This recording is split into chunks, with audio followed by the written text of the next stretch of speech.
রাজধানীর মিরপুরে ঝুটপট্টিতে অগ্নিকাণ্ডে ৩ শতাধিক ঘর পুড়ে গেছে। দুপুরের এ ঘটনায় 2 শিশুসহ গুরুতর আহত হয়েছে ৩ জন। তবে কিভাবে এ আগুনের সূত্রপাত তা এখনো জানা যায়নি। মিরপুর 10 নম্বর এলাকার প্যারিস রোডের এই ঝুটপট্টিতেই আগুনে নিমিষেই পুড়ে যায় ৩০০রও বেশি বস্তি ঘর।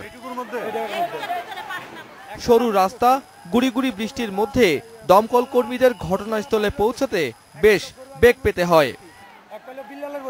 ফায়ার সার্ভিসের 6টি ইউনিট 1 ঘন্টারও বেশি চেষ্টায় আগুন নেভাতে সক্ষম হয়। ততক্ষণে বস্তির সব ঘর পুড়ে ছাই।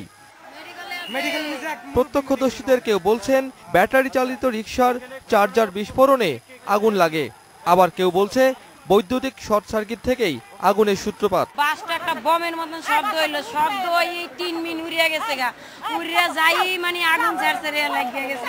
মাইকের ব্যাটারি, অটোর ব্যাটারিগুলো চার্জ দেওয়া হয়তো এবং ওই ঘর থেকে আগুনটা উৎপত্তি। অগ্নিকাণ্ডের কারণ অনুসন্ধানে দমকল বাহিনীর পক্ষ থেকে তদন্ত কমিটি গঠন করা হয়েছে। তাৎক্ষণিকভাবে এসে আমরা আগুনটাকে কর্ডন করতে পারছি, বিধে আগুনটা ছড়াইতে পারে না। তো এখন এই মুহূর্তে আমরা আগুনের কারণটা এবং ক্ষয়ক্ষতির পরিমাণ নির্ধারণ করতে পারিনি, যেটা তদন্ত করে নির্ধারণ করা সম্ভব হবে। আগুনে এ পর্যন্ত 2 শিশুসহ আহত 3 জনকে হাসপাতালে ভর্তি করা হয়েছে। Shakil Abdullah, independent news, Dhaka.